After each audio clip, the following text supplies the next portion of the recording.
There are some integrations, but they're not as smooth.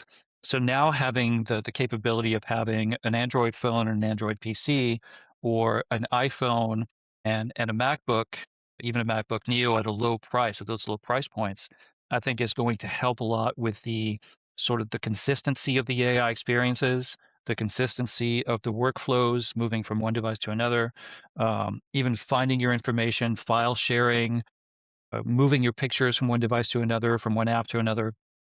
It's going to become a lot more fluid, and AI is going to be the layer, the user experience layer and software layer that's going to connect those experiences much better together. So that's what I'm hoping to see. And so the one company that's getting squeezed in the middle a little bit because it doesn't really have a mobile platform is going to be Windows. And so we'll see if Windows becomes more of a professional ecosystem and less of a consumer-facing ecosystem. We'll have to wait and see about that. But that's definitely some of the weird competitive dynamic that I'm interested in following.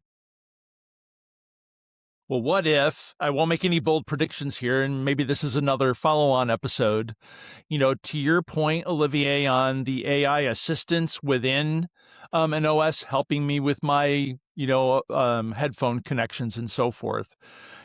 We've seen the drumbeat of the death of SaaS with AI platforms. There could come a day where we actually see a disruption in the OS level across, laptops and maybe even phones that is more than an assistant. It would be really interesting to see how that develops in the next couple of years. I think so. We're starting to see the beginnings of that, where AI is just much more built into the core of the OS. And I'm also seeing some PC vendors starting to integrate their own assistants or agentic sort of layers, or containers rather, into their PC. So you might be running a Windows PC, but there's another AI layer that's embedded in there that's basically sort of like a little window that's always on your screen. That's essentially your prompt window, your hello window for dialogue window for an agent.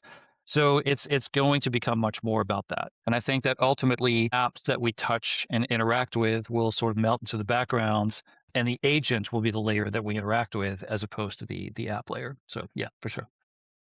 Really interesting stuff, and I agree with you on a lot of this. One more thing that we didn't really get to touch on is the impact of companies like Perplexity and OpenAI also wanting a seat at that table. But I guess that's a topic for a future episode of Utilizing AI. We do have to run. This one has gone a little bit long, but for good reason.